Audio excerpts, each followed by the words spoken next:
जय हिंद दोस्तों, वंदे मातरम। अगर मोदी जी इस बार लोकसभा चुनाव जीत जाते हैं, जीत क्या जाते हैं, लगभग उनका तय है जीतना। और जो उन्होंने एक नारा दिया है अब की बार 400 पार, अगर ये 400 पार वाली सिस्टम सफल हो जाता है और मोदी जी फिर से फुल बहुमत में आ जाते हैं, तो कुछ ऐसी मतलब अगला जो 5 साल होगा मोदी सरकार का, वो फुल फॉर्म में होगा। मतलब इसके अंदर जो जनता के मतलब कुछ विपक्षी नेताओं के द्वारा जो बताया जा रहा है कि कानून खतरे में है, पूरे कानून बदल दिए जाएंगे, संविधान को बदल दिया जाएगा, अम्बेडकर साहब का संविधान बदल दिया जाएगा, तो ये सब गलत बात जो फैलाया जा रहा है, ये क्यों फैलाया जा रहा है, हम आपको ये बात आपको बताना चाहते हैं। क्योंकि मोदी सरकार जो है, जो अगला 5 साल उनका सरकार रहेगा, उन्होंने जो चीज़ अर्थव्यवस्था ठीक करना था पिछला 10 साल में ठीक कर दिया। जो चीज़ उन्होंने देखा था कि जो 60 साल में जो कुछ कानून को सही करना है, उसको उन्होंने ठीक कर लिया। अब जो 5 साल अगला है, वो एक्शन का समय है। इसमें वो कुछ बड़े कानून बनाएंगे, जो कि विपक्ष को ये चीज़ पता है कि कुछ बड़ा कानून ऐसा बनाएंगे भ्रष्टाचार के विरोध में। क्योंकि जब फर्स्ट में ही मोदी जी का सरकार आया था 2014 में, उन्होंने ये नारा दिया था, ना खाएंगे और ना खाने देंगे, और जितने भ्रष्टाचारी हैं उसको अंदर जरूर डालेंगे। लेकिन उसके लिए पहले 60 साल का करप्शन के लिए पहले कुछ समय, सबका सिंपैथी प्राप्त करने के लिए, फुल बहुमत प्राप्त करने के लिए कुछ समय लगता है, जो कि वो समय अब 10 साल बीत गया। अब वो एक ऐसा कानून लाने वाले हैं, उस कानून के हिसाब से जितने भी पैसा खा खा के स्विस बैंक में जमा करके गटर गए हैं, और एक बार भी हाफी नहीं लेते हैं ये, और उल्टा मोदी सरकार के ऊपर इल्ज़ाम लगाते रहते हैं, तो इनके विरुद्ध में एक ऐसा कानून वो पारित करने वाले हैं, जिसका कि ये होगा कि जो भ्रष्टाचारी है वो तुरंत जेल जाए।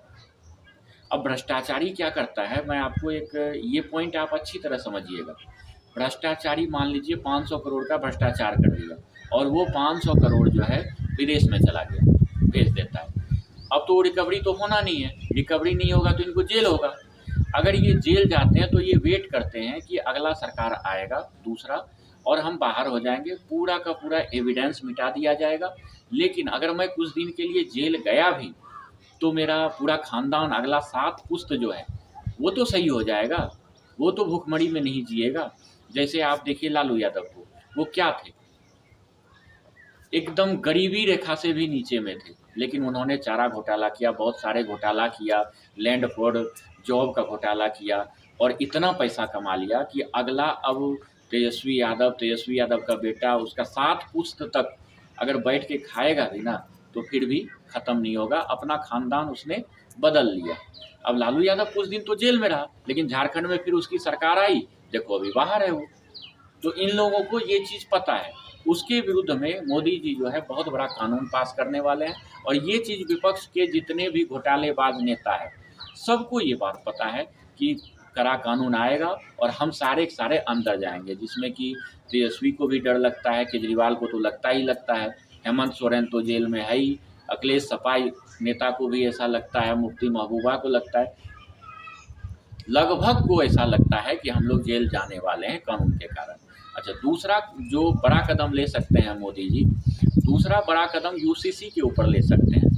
यूसीसी जो है पूरे देश में एक देश एक कानून, क्योंकि भारत के अंदर क्या है, अलग तरह के धर्म, अलग अलग धर्म और अलग अलग कानून है। जो हिंदू के लिए अलग कानून, मुस्लिम के लिए अलग कानून, और ईसाई के लिए अलग कानून, सबके लिए एक अलग अलग कानून है। जो कि अगर कोई मर्डर भी करता है तो वो बच जाता है, कोई अगर बीवी को मारता है तो बच जाता है, मेरे धर्म में ऐसा है। सरिया की तरह कानून चलता है यहाँ पे। उस पूरे कानून को कोलैबोरेट करके एक कानून वो बनाने वाले हैं, जिसका कि एक नमूना उन्होंने उत्तराखंड से दे भी दिया है। उत्तराखंड सरकार को ये ठेका मिला था कि आप एक छोटा सा यूसीसी अपने स्टेट में उसको लागू कीजिए, देखिए उसका क्या प्रतिक्रिया होता है, क्या उसमें खामियां होता है। ये सब देखने के बाद उस पर बहुत तेज काम चल रहा है, और यूसीसी को पास किया जाएगा। ये सबसे बड़ा कदम होगा मोदी सरकार का। अच्छा, तीसरा जो है भ्रष्टाचार हो गया, उसके बाद यूसीसी के बाद तीसरा जो है मोदी सरकार जो है सबसे बड़ा, यूसीसी तो हो ही गया, एनआरसी के ऊपर बहुत बड़ा कदम लेंगे। क्योंकि पिछले बार जब एनआरसी और सीए दोनों बिल पास हुआ था और लागू कर रहे थे, तो बहुत तेज विपक्ष ने क्या किया था, विदेशी फंडिंग भी हुआ था और पूरे जनता को भड़का के, मुस्लिम को भड़का के इसको वापस करवा दिया था। लेकिन मोदी सरकार शांत नहीं रहा। मोदी सरकार कानून तो पास करवा लिया था, सिर्फ लागू करना बच गया था। और उसमें से एक बार उन्होंने सीए लागू कर दिया, अब बच गया एनआरसी। जब ये फुल बहुमत में अभी आ जाएंगे 400 पार, तो ये कड़ा रुख करके एनआरसी को लागू करेगा, जिससे ममता बनर्जी जैसी सरकार जो है, बांग्लादेशियों को, जो घुसपैठियों को ओबीसी का सर्टिफिकेट दे के नौकरी दे रहा है, ये सब उसका खत्म हो जाएगा और शारदा चिट फंड घोटाले के तहत वो जेल जा सकती है।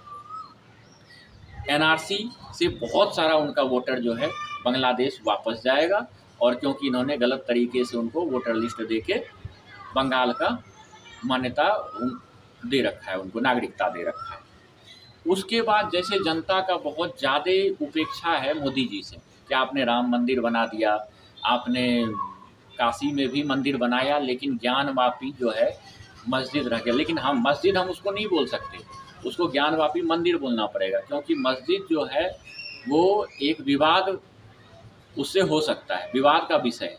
योगी जी ने भी बताया है कि अगर हम मस्जिद बोलते हैं उसको, तो वो एक विवाद का विषय हो जाता है, इसलिए उसको हम मंदिर बोल सकते हैं। तो मोदी जी बहुत बड़ा फैसला सुप्रीम कोर्ट के तहत जाके, सुप्रीम कोर्ट को पूरा का पूरा सर्वे तो करा ही दिया है ऑलरेडी पहले, उस सर्वे के हिसाब से सुप्रीम कोर्ट से मान्यता प्राप्त करवा सकता है कि ज्ञानवापी जो है मंदिर ही था, और वहाँ पे फिर से एक भव्य मंदिर बन सकता है।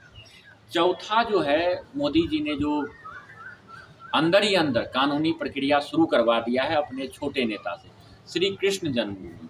ये एक बहुत बड़ा विवाद है, अयोध्या की तरह ही विवाद है, क्योंकि कुछ कहा जाता है कि कुछ कथावाचकों के द्वारा, कुछ पंडितों के द्वारा, कि वहाँ का जो कृष्ण जन्मभूमि का जो मूर्ति था वो जामा मस्जिद है, उसके सीढ़ियों के अंदर डाल दिया गया था, ऊपर से सीढ़ी बना दिया गया था, जो कि मुस्लिम जो है उस मस्जिद में नमाज पढ़ने जाए तो इस मूर्ति के ऊपर पैर रख के जाए, और हिंदुओं को ये पता चले, एहसास होते रहे कि हमारे जो भगवान हैं उसके ऊपर मुस्लिम जो है पैर रख के नमाज पढ़ने जाता है। तो इसमें ये एक बहुत बड़ा प्रक्रिया है, लेकिन अगले 5 साल के अंदर इसको भी 90% जो है इस विवाद को हल कर लिया जाएगा, और भगवान ने अगर चाहा उससे अगला सरकार अगर मोदी जी का आ गया, उसमें श्री कृष्ण जन्मभूमि का भी विवाद जो है ख़त्म हो जाएगा। इस 5-6 कानून के तो 100% है लागू होगा, लेकिन इसके बाद भी हो सकता है कि कुछ और भी मोदी जी सोच रखे हों और कड़ा कानून जो है लाएं और भ्रष्टाचारियों को अंदर करें। इसीलिए सारे विपक्ष जो है एकजुट होकर, इनको सरकार बनाने से मतलब नहीं, इनको जनता को तरक्की कराने से मतलब नहीं है, कुछ भी जनता को प्रलोभन दो और मोदी सरकार हटाओ और ये सारे कानून को ख़त्म करो। धन्यवाद।